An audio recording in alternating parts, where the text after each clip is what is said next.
അപ്പോൾ ഇന്നത്തെ ബ്രേക്ക്ഫാസ്റ്റിനെ ഉപ്പുമാവായിരുന്നു. ഉപ്പുമാവേ നമ്മുടെ സ്വന്തം സോൾട്ട് മാംഗോ ട്രീ. പണ്ടൊക്കെ ഇതാണ് കഴിക്കാമെന്ന് അറിഞ്ഞാൽ പിന്നെ തീരെ വിശപ്പ് കാണില്ല. എനിക്ക് തീരെ ഇഷ്ടമല്ലാത്ത ഒന്നായിരുന്നു ഇത്. എന്നെപ്പോലെ ചിലരെങ്കിലും ഉണ്ടാകില്ലേ അത്ര ഫാൻ ബേസ് ഒന്നും ഇല്ലാത്ത ഈ പാവം പലഹാരത്തിന് ഇഷ്ടമല്ലാത്ത. പിന്നെ അടുക്കള ഭരണം എൻ്റെ കയ്യിൽ വന്നു പെട്ടപ്പോൾ എളുപ്പത്തിലുണ്ടാക്കാവുന്ന വിഭവങ്ങളെക്കുറിച്ചായി ചിന്ത മുഴുവൻ. അങ്ങനെ എനിക്ക് കിട്ടിയതാണ് ഉപ്പുമാവിനെ. അങ്ങനെ ഞാനും ഉണ്ടാക്കി തുടങ്ങി ഈ പാവത്തിനെ.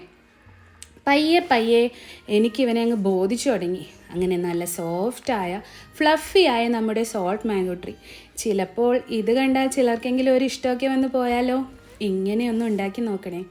ഞാനിവിടെ എടുത്തിരിക്കുന്നത് റോസ്റ്റഡ് റവയാണ്. എന്നാലും ഞാൻ ഒന്നുകൂടി അതിനെ റോസ്റ്റ് ചെയ്തെടുത്തു. അതിനുശേഷം ഒരു ഉരുളി വെച്ച് അതിലേക്ക് ആവശ്യത്തിന് വെളിച്ചെണ്ണ ഒഴിച്ചു.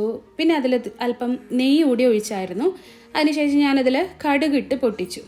കടുക് പൊട്ടിക്കഴിഞ്ഞതിന് ശേഷം ഞാൻ കുറച്ച് ഉഴുന്ന് പരിപ്പ് ഇട്ട് പൊട്ടിച്ചു. അതിനുശേഷം അരിഞ്ഞു വെച്ചിരിക്കുന്ന ഇഞ്ചി, പച്ചമുളക്, വേപ്പില, സവാള, ക്യാരറ്റ് ഇട്ട് വഴറ്റി. ആവശ്യത്തിന് ഉപ്പും ഇട്ടു.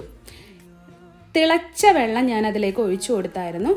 ആ വെള്ളം ഒന്ന് തിളച്ചിരിക്കുന്നതാണ്, എന്നാലും ഒന്ന് തിളച്ച് വന്നപ്പോൾ ഞാൻ അതിലേക്ക് കുറച്ച് തേങ്ങ ഇട്ട് കൊടുത്തു. പിന്നെ നമ്മൾ റോസ്റ്റ് ചെയ്ത് മാറ്റി വെച്ചിരുന്ന റവ പതിയെ ഇട്ട് ഒന്ന് മിക്സ് ചെയ്തു. എന്നിട്ട് എന്ത് ചെയ്തു, ഒരു മൂടി വെച്ച് അടച്ച് സിമ്മിൽ ഞാൻ പയ്യനെ വേവിച്ചെടുത്തു. അപ്പം നമ്മൾ ഇടയ്ക്കിടയ്ക്ക് ഒന്ന് ഇളക്കി കൊടുക്കണേ, അടിക്ക് പിടിക്കാതെ സൂക്ഷിക്കുക. അങ്ങനെ നമ്മുടെ fluffy and soft upma ready ആയിട്ടുണ്ട്. അപ്പോൾ നിങ്ങളെല്ലാവരും ഇതൊന്ന് ഉണ്ടാക്കി നോക്കണേ.